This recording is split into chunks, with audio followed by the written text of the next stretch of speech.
Representative Matt Salmon, a Republican of Arizona, went on Newsmax TV and weighed in on the Eric Garner situation.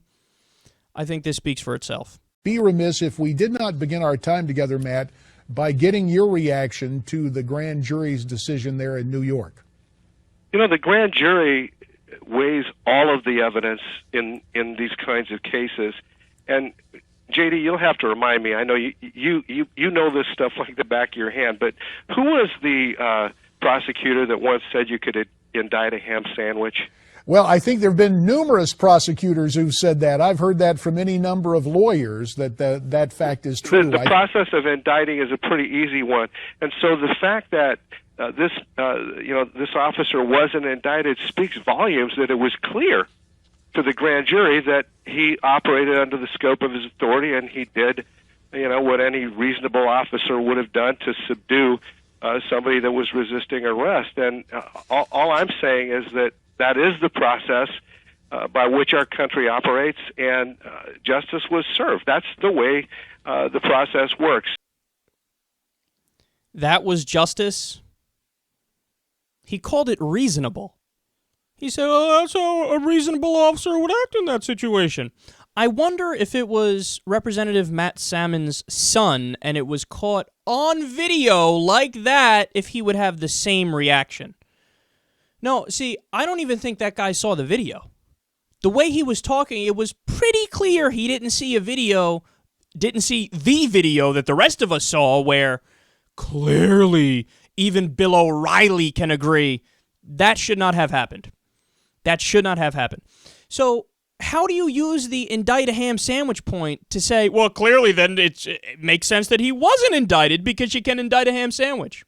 No, but that shows you, I know we've been hammering away on this idea for a while now, but that shows you how authoritarian he is in his mindset. What do the authorities say, master? Oh, yeah. What kind of a fucking accent was that?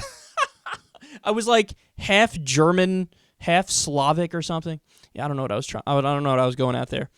But that's his thought process is, what do the police say? Okay, that's it. End of conversation. Boom, that's it. They're white. They have a uniform. They must be right. This is the 1950s mentality. You know, it's a fascistic mentality of everybody fall in line, everybody be obedient. Don't believe your lying eyes, goddammit. Listen to the authorities. And when he acts like the system is so pure, he's like, well, clearly, I mean, if the system said no, then it's no. What was supposed to happen, happened.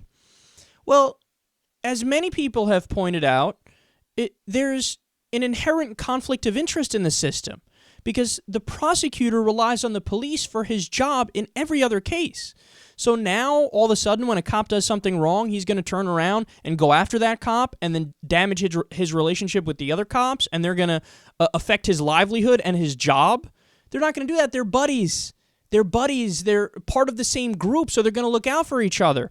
And again, for an indictment, the standard is probable cause. It's not beyond a reasonable doubt. And what you're supposed to do in an indictment is only you go in there and you show the evidence to get to the next step, which is the trial. So all you do is go in there and present the prosecutor's side. You don't give the defense, and then you move on to trial. But these guys nipped it in the bud in the Michael Brown situation and in the Eric Garner situation. They nipped it in the bud because they weren't trying to get the outcome to crack down on the police officers because, again, those are their buddies.